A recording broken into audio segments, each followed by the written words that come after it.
Hey everyone, and welcome back to Finance and Fun Stuff. And today I wanted to go over our February finance update. I am super excited to share with you all the gains we have been making over the past month. So starting off as always with all of our investment accounts and their totals. M1 Finance is currently sitting at $4,674.39. Our Robinhood personal portfolio is sitting at $3,678.73.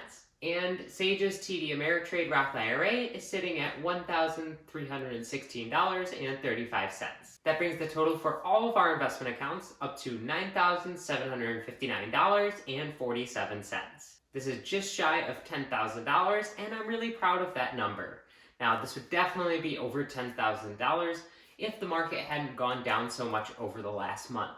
Unfortunately, we have seen quite a big dip in the market over the last month, but I am confident in the stocks that we are investing in, and I know they will go back up eventually. Next, we move on to our YNAB account and looking at all of our categories and how much we spent in different things over the last month. Taking a look at all of our categories that we spent money in for the last month, as you can see, our pie is definitely very balanced this month, which I'm definitely very proud of us for. And if we take a look at the individual category groups that we spent money on this month, I am very happy with the totals for all of these categories. Now, our But I Want It category is sitting at $863.41. But what's interesting about this is that if we go into that But I Want It category, we can see the majority of the money spent in this was from our DC trip that we took over New Year's, and we had all of the money budgeted out for this before we left. So even though the spending was technically in January, we did all the budgeting for it back in December, and so I consider that more like a December expense because we had everything all budgeted out for it and we weren't having to borrow against money that was coming out of a future paycheck that was in January. So if you remove the $550 that we spent in DC, you are left with $310 for our But I Want It category outside of that, and I consider that so amazingly good, especially when you compare it to other months. Something that's important to remember in finances is that even though it is super important to set goals and make sure to stick true to them and to be able to move forward every single month, it's okay to be realistic with your goals and expectations. I know for us, we want to be realistic with our goals, and so as long as we are seeing a trend that is going in the correct direction over the past few months, then that means we are doing a good thing. And when you compare this month to our But I Want It category from December of 2021, you can see that we have definitely gone down. In December, we spent over $750 in our But I Want It category, and we didn't have any big trips that month that we had planned in advance. We also spent over $400 in our eating out category that month versus the $200 we spent in it last month. Now, $200 in eating out may sound like a ton of money to some people, but for us, it's definitely a very noticeable improvement. And then if you compare the amount of money we spent this month and looking back into November of last year, you can see we're definitely on the right track because in November we spent well over $1,000 in our But I Want It category. So I'm very proud of us for moving forward and putting less money into things that we don't necessarily need. I also want to go back to our categories from this last month of January 2022 and just talk about how awesome it is that we managed to put well over $1,000 into our investment accounts.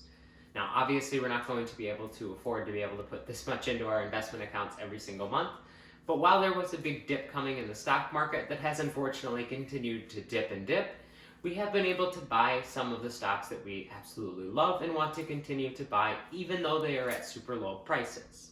As always in the stock market, you need to be fearful when others are greedy, as the great Warren Buffett said, and you need to buy stocks even though it doesn't feel like it's a good choice because you are down a significant percentage. So we have been trying to pump as much money into stocks as physically possible for us. I am totally happy with all of the other categories that we spent money on over the last month, and I genuinely do think we are heading in the right direction.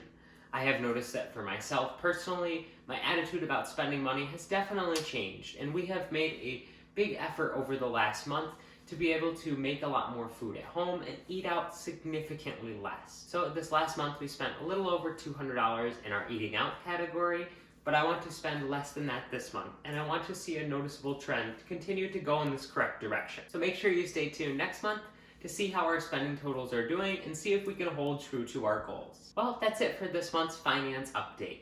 If you enjoyed this video, please make sure to give it a like, as it really helps my channel grow and spread out around YouTube. As always, I'd love to hear in the comments section below about how your current portfolios are doing and if they have been decimated as much as mine have.